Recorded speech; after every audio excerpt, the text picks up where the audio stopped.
हैं। नमो बुद्धाय। जानते हैं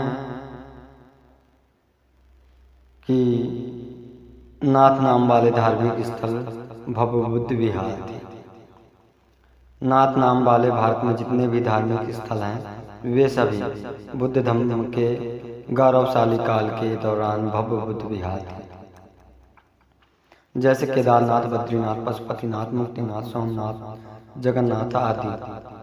जब देश से बुद्ध का धर्म कमजोर होकर विलोप हो गया तो बाद में कई सदियों के दौरान इन बुद्ध विहारों पर दूसरे पंथ के लोगों ने कब्जा कर इनमें स्थापित बुद्ध की सुंदर प्रतिमाओं को खंडित या हटाकर अपने देवी देवताओं की मूर्तियां स्थापित कर दी या बुद्ध की प्राचीनतम मूर्तियों को ही वस्त्र पहनाकर ऊपरी रूप बदल दिया गया, जो आज तक चल रहा है।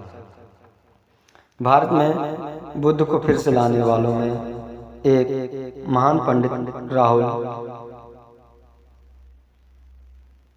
सांस्कृत्यायन ने सच्चाई की खोज में सन 1912 में बद्रीनाथ केदारनाथ की यात्रा की। शरीर को जमा देने वाली ठंड में बर्फ से ढके इस स्थान पर वे 2 महीने तक रुके। राहुल जी अपने जीवन यात्रा विवरण के खंड 4 में लिखते हैं, बद्रीनाथ के दर्शन करना जरूरी था क्योंकि कितने ही लोग लिख चुके थे कि यह मूर्ति बुद्ध की है। वहां दर्शन के लिए सुबह का समय तय किया गया क्योंकि उस समय मूर्ति को नग्न करके स्नान कराया जाता है। मंदिर के महंत से परिचित मेरे मित्र मेरे साथ थे। उन्होंने दर्शन की व्यवस्था करवाई। सुबह जल्दी मैं मंदिर में पहुंच गया। मंदिर के 3 खंड हैं। सबसे पीछे गर्भगृह, उसके बाद छोटा मंडप और उसके बाद बड़ा मंडप। गर्भगृह में नंबूदरी, रावल, महंत और उनके सहायक पुजारी को छोड़कर कोई और नहीं जा सकता था और न ही कोई मूर्ति को हाथ लगा सकता था। बीच के मंडप में द्वार से सटकर मैं खड़ा हो गया। मुख्य मूर्ति वहां से 3-4 फीट की दूरी में थी। मेरे मित्र के कहने पर दिए गए समय को भी बढ़ा दिया गया था। मैं वहां से मूर्ति को अच्छी तरह देख सकता था। स्नान कराने के लिए मूर्ति नग्न कर दी गई थी। इसी को यहाँ निर्वाण दर्शन कहते हैं। मूर्ति काले पत्थर की थी जिसे शायद हथौड़े से या जानबूझकर तोड़ा गया या इसे पत्थरों में फेंकते समय कुछ हिस्सा टूट गया।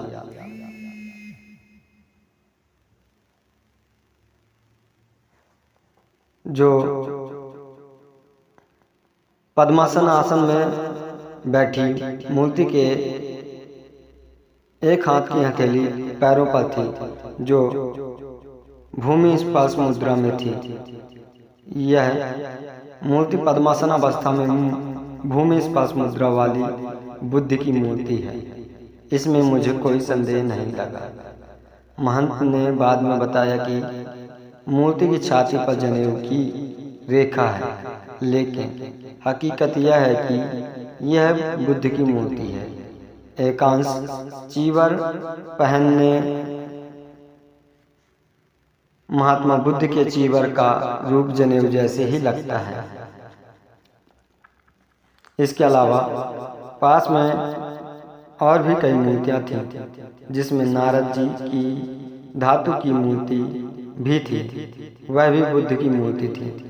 नारद कुंभ में भी तोड़कर फेंकी गई बुद्ध की कई मूर्तियां पड़ी थीं। सर्दियों में यह कुंभ अंधकार में हो जाता है। मुझे लोगों ने बताया कि मुंह में तेल भरकर कुल्ला करने से वहां प्रकाश अधिक हो जाता और मूर्तियां दिखाई देती हैं। मैंने वैसा ही किया और पानी में पड़ी हुई कितनी ही बुद्ध की मूर्तियां देखी। मैं समझता हूँ कि प्राचीन बद्रीनाथ मूर्ति के नष्ट होने पर पहले से फेंकी बुद्ध की मूर्ति लाकर उसकी जगह पर रख दी गई। टूट फूट होने से पहले यह मूर्ति बहुत ही सुंदर रही होगी। राहुल जी अपनी जीवन यात्रा खंड में आगे लिखते हैं, हिमालय पर तिब्बत के शासन के उठने के समय जो खूनी संघर्ष हुआ था, उसमें तिब्बत वालों का विशेष पक्षपात होने से बुद्ध विहारों और मूर्तियों को भी तोड़ा और नष्ट कर दिया गया। इस प्रकार 9वीं 10वीं शताब्दी में यहाँ के विहार की यह बुद्ध मूर्ति और दूसरी कई मूर्तियां खंडित कर पास की नारद कुंड में फेंक दी गई। फिर बुद्ध मूर्ति पर धातु या पत्थर की बद्रीनाथ की मूर्ति स्थापित कर दी गई।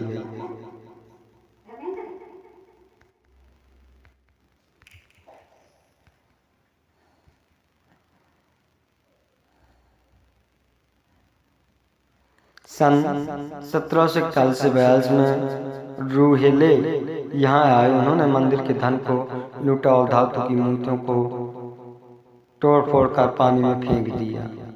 पुराने मंदिर का फिर जीर्णोद्धार करने की इच्छा हुई तो स्थापना करने के लिए नारद कुंभ से यह खंडित मूर्तियां हाथ लग गईं। उसे कुछ समय तक तृप्त कुंड के ऊपर रखा गया। फिर गढ़वाल के राजा ने उनके लिए बद्रीनाथ का वर्तमान मंदिर बनवाया, जहां वह मूर्ति स्थापित हुई। बद्रीनाथ के आगे अलकनंदा की ओर माणा गांव भारत की सीमा का आखिरी गांव है। उसके आगे तिब्बत है।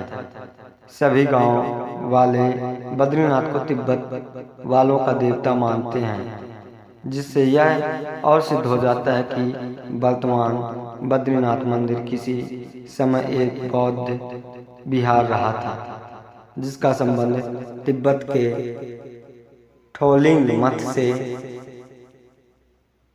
है। सबका मंगल हो, सभी प्राणी खुश रहें। जय भीम, नमो बुद्धाय।